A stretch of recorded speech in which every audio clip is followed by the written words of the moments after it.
afternoon, my YouTube viewers. It's Crystal here. I wanted to make you another video, and this video is going to be how to create a normal distribution in Excel. So your normal distribution is sometimes called a Gaussian distribution, and it has a shape like a bell curve. So that's what your normal distribution is. And it's probably one of the most common distributions there are. It's going to be one of the distributions that you're going to look at. Like if you go to school, this was a long time ago that I've been at school, but sometimes we would say to the teachers, how are you going to grade our paper? And the teacher said, well, I'm going to grade it on the curve, which would mean that they were going to grade it on a normal distribution. And so that's how people were given a score, was they were given a score on the curve. So I'm not a teacher, so I've never had to grade any papers, but that's how some teachers do it. They grade papers on the bell curve. So what we're going to do now is we're going to talk about how to create a bell curve or a normal distribution in Excel. So the first thing that you're going to want to do is you're going to want to put your input variables. So you're going to do rand between 1 and 25. So what you're going to do is you're going to create random numbers from 1 to 25. And this goes down all the way down to 49, row 49. So maybe 46, 47 numbers. And then what you, after you put in the random numbers, then what you want to do is you want to get the mean of all of those random numbers. And so you're going to use the average function, because the way Excel calculates the mean is to call it an average. So that says A3 to A18. So that's wrong. So it's a good thing I'm doing this. So that should be A3 to A49. And then standard deviation should be A3 to A49 as well. So it's a good thing that I am going over this distribution, because if I didn't go over this distribution, then I would not have picked it up. But what you do is you calculate the mean of all the input numbers, and then you calculate the standard deviation of all the input numbers as well. So the mean is the average in Excel, and the standard deviation is, I use STDEV, and that was for the population. So what we're going to do now is after you calculated your input variables, which is random numbers between 1 and 25, or you can make any random number that you wished, and the mean and the standard deviation. Now if you want to calculate the PDF, that is the probability distribution function, you're going to use equals norm.dist A3 $B $51 $B $52, and then false. And false tells you that you're calculating the probability of the data. And then the dollar signs in the B51 and B52 tells you that that's an absolute reference, and it's not going to change no matter what happens. So now what we want to do is, this is the normal distribution that was calculated for the data that we input. And now also, if you want to calculate the cumulative, it's going to be exactly the same code, except for the fact that instead of saying false, you're going to say true, because the probability distribution is false and the cumulative distribution function is true. And so these are the curves that's been made for the probability distribution function and the cumulative distribution function. And you can see that the cumulative distribution function, it has to equal 1. And then the probability distribution function, it equals a bell curve. So what you're going to want to do if you want to make a graph, we've already made one graph for you, but if you want to make another graph, so what you do is you block out or highlight the data that you want to be in the graph. You're going to insert, you're going to recommended charts. Okay, so we've already used the scatter plot, so we're not going to use the scatter plot, but you can come over here to all charts and you can say like a column, and that column chart doesn't look very good. Doesn't look good at all. But let's see what we can find. See if we can find a column chart. So the column chart doesn't look good. Got a line chart. That doesn't look good. A bar chart. That doesn't look good. An area chart. That doesn't look good. So that doesn't even look like a normal distribution.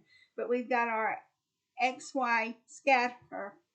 And then whenever you do the XY scatter, you can see that it creates the bell curve, which is what you want. But you can also create other types of scatter plots too. But the XY scatter is what we want. You've got a map, a stock, a surface chart,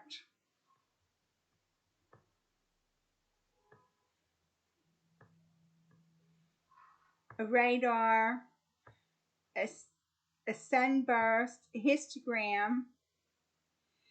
Now, you could actually use a histogram, and I can show you how to do that. You click this on OK, and then you say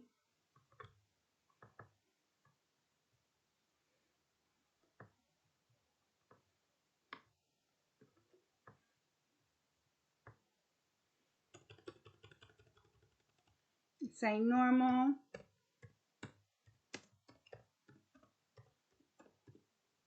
Normal histogram, and then what you do is, because I've got a laptop, so you double tap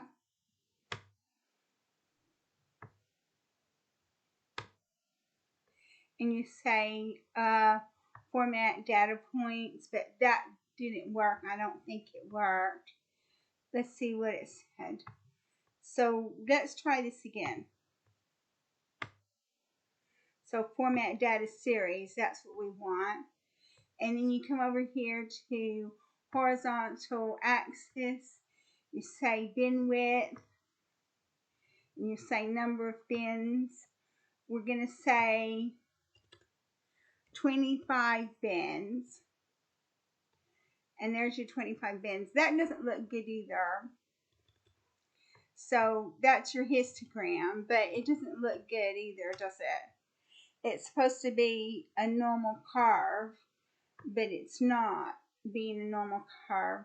So, because you want it to look like that, a normal PDF.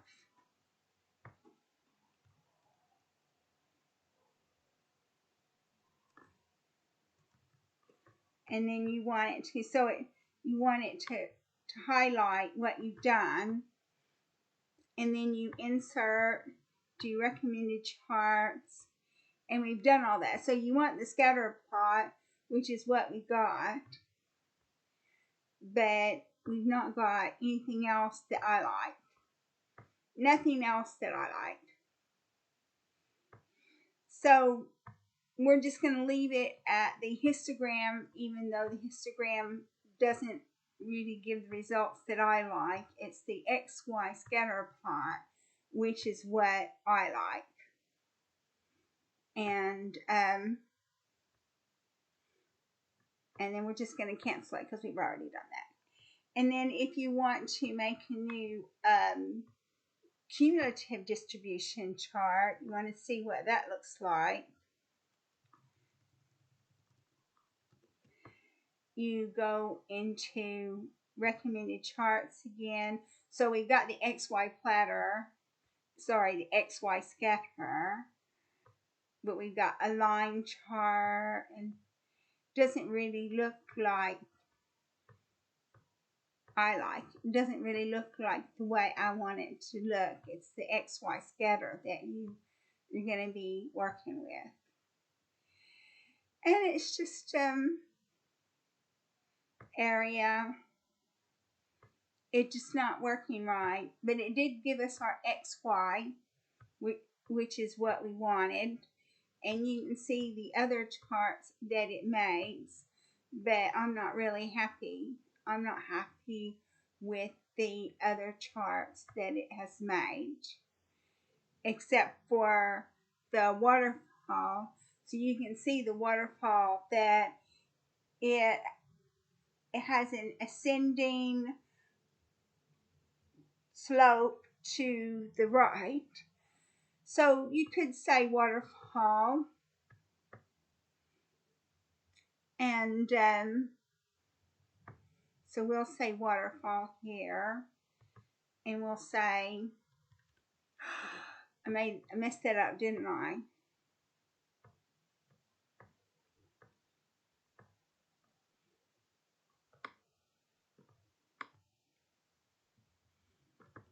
So we'll try it again.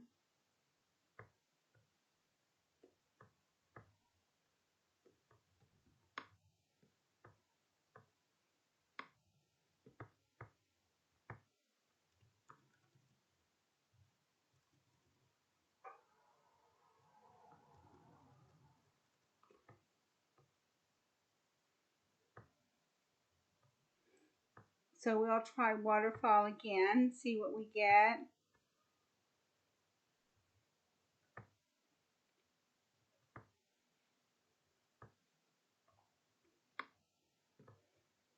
We'll say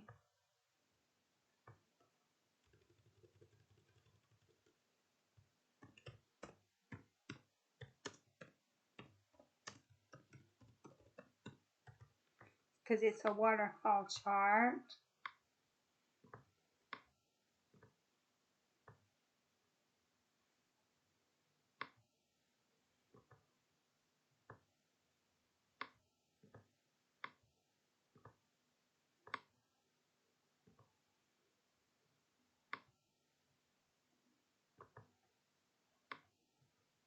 So we've got the waterfall chart right here, so you can see that. But what I want to do, just for out of curiosity, is I want to see what the waterfall chart is going to look like in the PDF. Just out of curiosity. I'm not going to actually make it, but we'll just say insert, recommended charts, all charts. We'll look at waterfall. And that doesn't look like, it doesn't give you a bell curve either. So that's it. That's it. So you can see what the charts look like. And we can see here that the XY scatter plot is the best type of chart that you can make for the normal distribution, because the XY scatter plot gives you a bell curve for the probability, which is what you want. So I'm going to go ahead and conclude this video. So because I've talked about everything that I want to talk about, and we've gone over some charts as well.